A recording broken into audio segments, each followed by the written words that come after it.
జ్యేష్ఠమాసం బ్రహ్మదేవునికి ప్రీతికరమైన మాసం.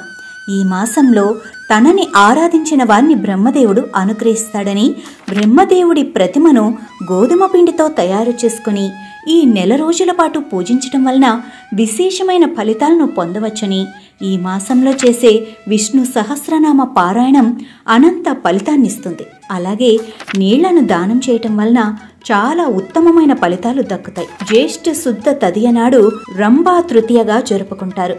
ఈ రోజున ప్రత్యేకంగా పార్వతీదేవిని పూజించటమే కాదు, దానాలకు శుభకాలం. ముఖ్యంగా అన్నదానం చేయటం ఉత్తమం. జ్యేష్ఠ శుద్ధ దశమిని దశపాపహర దశమి అంటారు.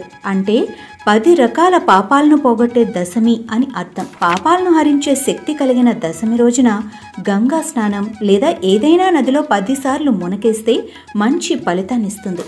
ఈ మాసం శుక్లపక్ష పాడ్యమి మొదలు దశమి వరకు, అంటే తొలి 10 రోజులు కాశీలోని దశాశ్వమేధ ఘాట్లో బ్రాహ్మీ ముహూర్తంలోనే నిద్రలేచి కాలకృత్యాలను తీర్చుకొని గంగానదిలో స్నానం చేయడంతో పాటు గంగానదిని పూజించాలి. అందుకు వీలు కాని వారు సమీపంలోని నది గాని లేదా ఇంటిలో గాని గంగానదిని స్మరిస్తూ స్నానం చేయాలి. నల్ల నువ్వులు, నెయ్యి, పేలాలు, బెల్లం నదిలో వేయాలి. ఈ రోజున ఇష్ట దైవాన్ని పూజించి ఆలయాలు సందర్శిస్తే శుభం కలుగుతుంది. జ్యేష్ఠ శుద్ధ ఏకాదశిని నిర్జల మతత్రయ ఏకాదశి అనే పేరుతోనూ పిలుస్తారు. ఏకాదశి వ్రతాన్ని ఆచరించి పెసరపప్పు, పాయసం, పానకం, నెయ్యి, గొడుగు పేదవారికి దానం చేయాలని శాస్త్రాలు తెలియజేస్తున్నాయి. నిర్జల ఏకాదశి వ్రతాన్ని ఆచరిస్తే 12 ఏకాదశులను ఆచరించిన ఫలితం దక్కుతుంది. జ్యేష్ఠ శుద్ధ ద్వాదశిని దశహరా అంటారు.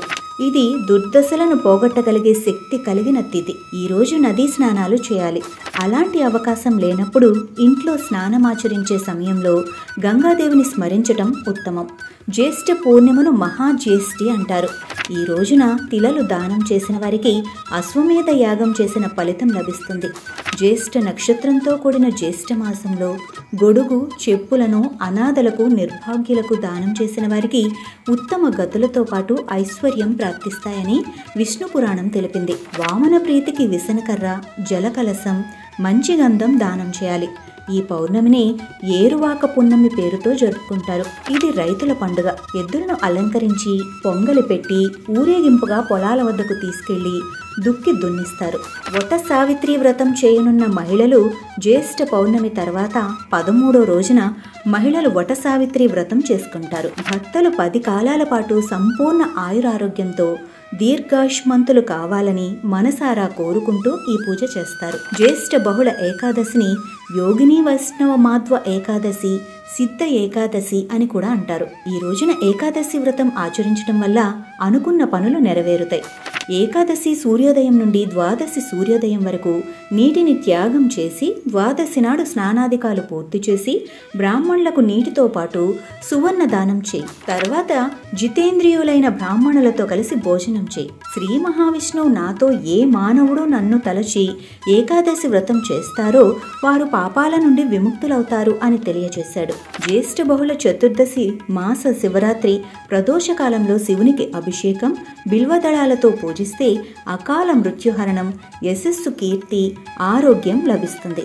సూర్యుని ఆరాధించే మిథున సంక్రమణం, వ్యవసాయ సంబంధమైన పనులకు శుభారంభాన్ని పలికే ఏరువాక పున్నమి ఈ మాసంలోనే పలకరిస్తూ ఉంటాయి. ఇక దాన ధర్మాలకు అవకాశం ఇస్తూ విశేష పుణ్యఫలాలను ప్రసాదించే జ్యేష్ఠ పౌర్ణమి శ్రీ మహావిష్ణువు ఆరాధనలో తరింపజేసే అపర ఏకాదశి ఈ మాసాన్ని ప్రభావితం చేస్తుంది.